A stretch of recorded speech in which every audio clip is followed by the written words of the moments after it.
Hace 60 años, el gobierno comunista de China llevó a cabo una matanza masiva de gorriones que terminó causando una hambruna que mató a millones de personas. El gobierno comunista chino de Mao Zedong declaró que las aves eran los animales del capitalismo, así que en 1958, alegando que los gorriones se comían el duro trabajo del proletariado, llevaría a cabo una masacre de este tipo de ave que tendría unas consecuencias ecológicas gigantescas en el país, matando a millones de personas. Pero para entender este momento de la historia, hay que empezar desde el principio. Mao, que era conocido por incitar a los trabajadores del campo a la rebelión, se convirtió en el primer presidente de la República Popular China en 1949. Y cuando estuvo en el poder de la nación más poblada del mundo, con la excusa de traer la prosperidad bajo el régimen comunista, puso en marcha importantes reformas urbanas y agrícolas. Una de esas iniciativas fue denominada el Gran Salto Adelante. Se trataba de una campaña económica y social para que China pasara de ser una nación casi totalmente agraria a una potencia marxista industrial.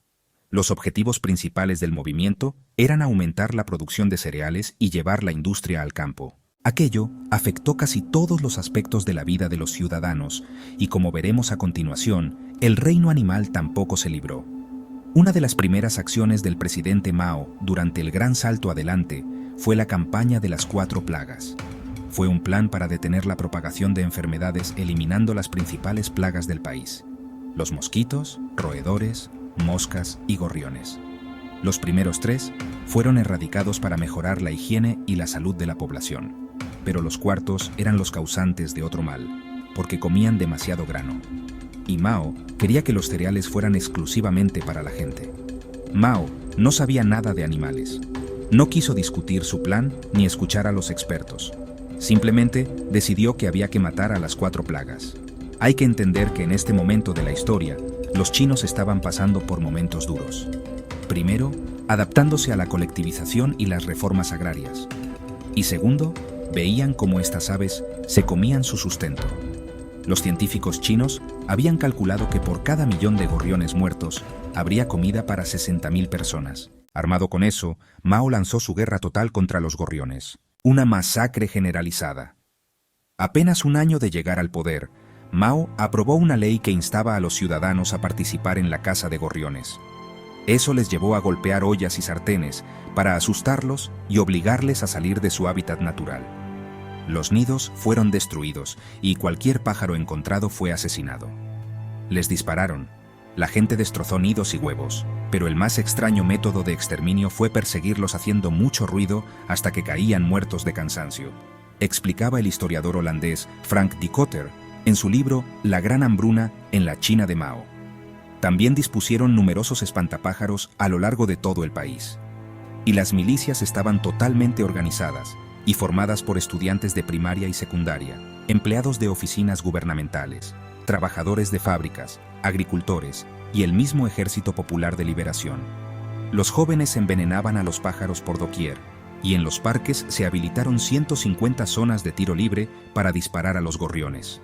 No se sabe cuál fue la cifra oficial de gorriones asesinados a causa de esta campaña, pero si tenemos en cuenta que el gobierno movilizó a toda la gente del país para la erradicación, se puede estimar que se habrían eliminado más de 600 millones.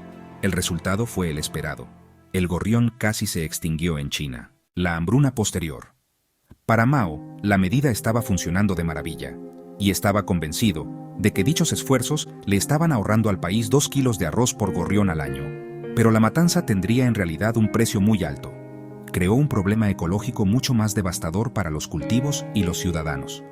Al cabo de un año, China se dio cuenta de que los gorriones no solo se comían los cultivos, sino también las plagas, como las langostas. Y sin los gorriones para frenar la creciente población de insectos, las langostas invadieron el campo sin obstáculo alguno, sin depredadores a la vista y de una manera mucho más drástica que si se hubiera permitido que los pájaros se quedaran.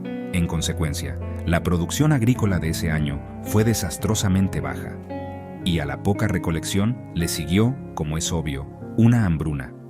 Básicamente la gente se quedó sin comida en sus casas y en las tiendas.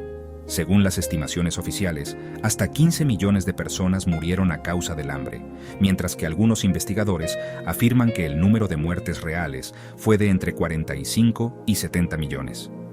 La desesperación fue tal que la República Popular China tuvo que importar 250.000 gorriones de la Unión Soviética para detener la plaga, que luego se transformó en una de chinches. La idea de matar a los gorriones tuvo enormes consecuencias económicas y sociales en China, incluidos crímenes y robos de comida, y también llevó a Mao a una crisis política que se saldó con una guerra entre China y la India, un objetivo fácil en ese momento para China. En 1962, dadas las protestas en su propio país contra las muertes atribuibles a su gran salto adelante. Un animal como es un gorrión lo había cambiado todo. Las consecuencias sociales y económicas. Si bien es cierto que para muchos expertos e historiadores es difícil probar que haya una correlación directa entre la matanza de aves, la plaga y la hambruna posterior, John Platt, periodista ambiental, explica que la campaña contra los gorriones contribuyó a esta hambruna masiva, pero hay factores que lo empeoraron todo. El gran salto adelante no resultó ser la llave para mejorar la economía que el gobierno esperaba. La movilización de la mano de obra del campo a la producción de acero y la construcción hizo que los cultivos se pudrieran en los campos. Y mientras, bajo el gobierno de Mao, se produjo mucha corrupción y devastación ecológica del mundo rural. Por otro lado, el clima extremo también afectó a todo el país, con una sequía brutal en 1960 y más tarde, inundaciones. El líder chino Mao siempre dijo que la naturaleza debía estar al servicio de los deseos y necesidades humanas. El hombre debe conquistar la naturaleza, se convirtió en parte de su discurso. En 1958 Mao declaró: «Haz que la alta montaña incline la cabeza, haz que el río ceda el camino», pero definitivamente la supuesta inteligencia en que había confiado parte de su pueblo fue desmentida bajo estas trágicas consecuencias y ya era demasiado tarde.